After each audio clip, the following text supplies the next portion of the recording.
Hello everyone, আসসালামু আলাইকুম। সবাই কেমন আছেন? আশা করি সবাই অনেক অনেক ভালো আছেন। আমি আলহামদুলিল্লাহ আপনাদের দোয়ায় অনেক ভালো আছি। কি আমার কণ্ঠে ভয়েস নিয়ে হাসবেন না? আমার একটু সর্দি কাশি, তার জন্য ভয়েসটা অন্যরকম শোনা যাচ্ছে। একটু ঘুরতে ফিরে এসে কি আর্ট করে দেখেন। এই যে প্রথমে একটা কালার নিয়ে নিলাম।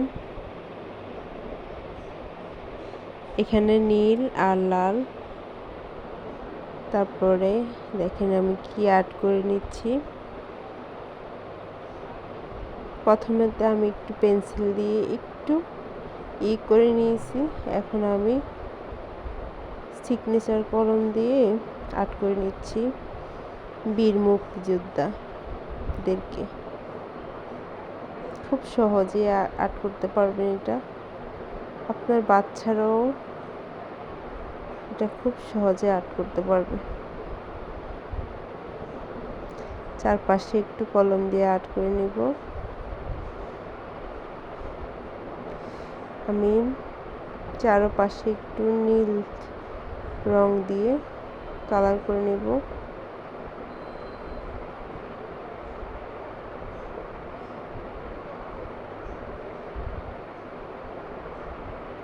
সেমভাবে আমি চারপাশে নীল কালার করে নেব, দেখতে একটু সুন্দর লাগবে।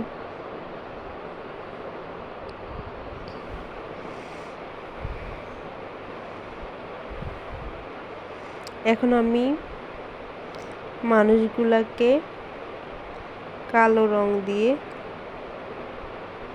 রং করে নেব।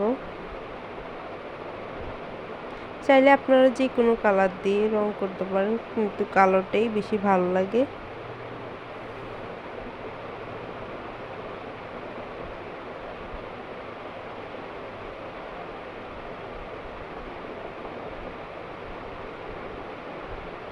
সেমভাবে আমি সবগুলা বীর মুক্তিযোদ্ধাদেরকে এভাবে কালার করে নেব।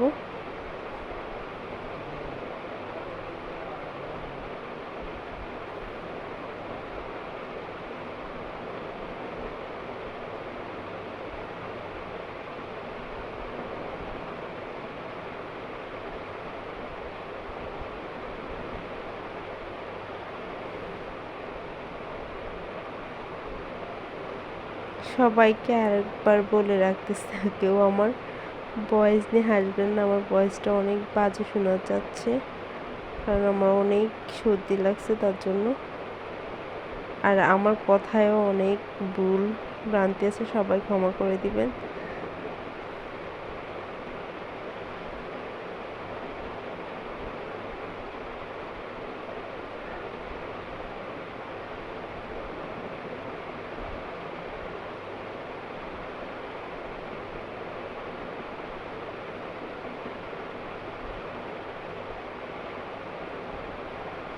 চাইলে আপনারা যে কোনো কালার পেন্সিল দিয়েও এটা আর্ট করে নিতে পারেন।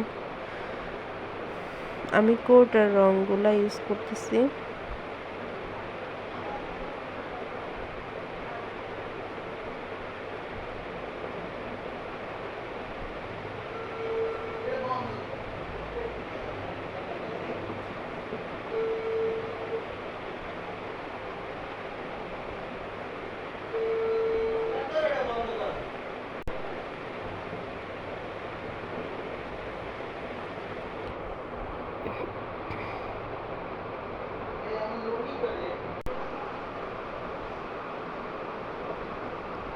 দেখেন খুব সহজেই কিন্তু কালার করা হয়ে যাচ্ছে, আর অনেকটাই সুন্দর দেখা যাচ্ছে।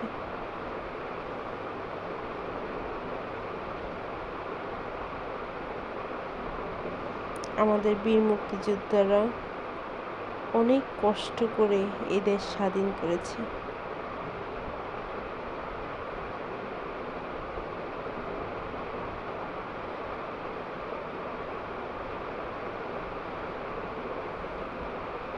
আমার কালার করা হয়ে গেছে। এখন আমি পতাকার লাঠিটা কালার করে নিব কালো রং দিয়ে। একজন মুক্তিযোদ্ধার হাতে পতাকা দিয়ে দেব।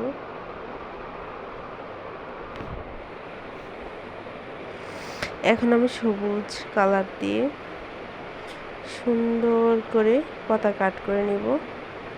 চারপাশ থেকে একটু বাঁকা করে আর্ট করব, যাতে বোঝা যায় বাতাসে পতাকা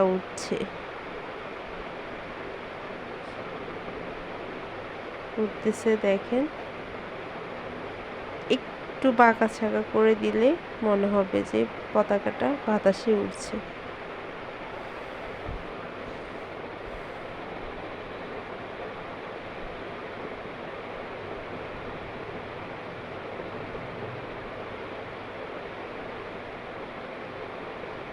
সুন্দর করে মাঝখানে একটু গোল শেপ করে নিব লাল বৃত্তটা দেওয়ার জন্য।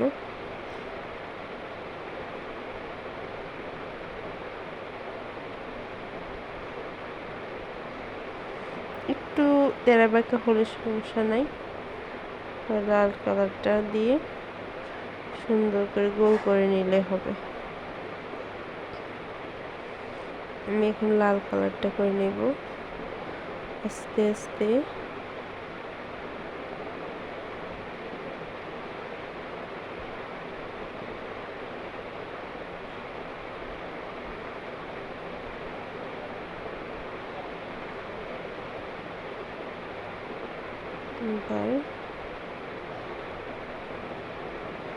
শেষ।